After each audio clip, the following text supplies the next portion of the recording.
Okay, good morning to all purposive communication team. Try to look this our syllabus for you to have the idea for the entire investment on my team. Again, this is the syllabus para to avoid having this problem that some of the students didn't know what is the purpose of syllabus. It is same that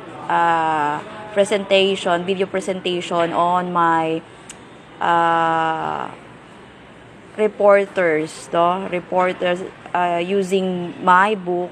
It's just like the bilateral visualization of book, and what is on the book that I use is same on what on my syllabus, as simple as that. This is the entire SEM that you're gonna work with to Biglang Awa. Thank you so much.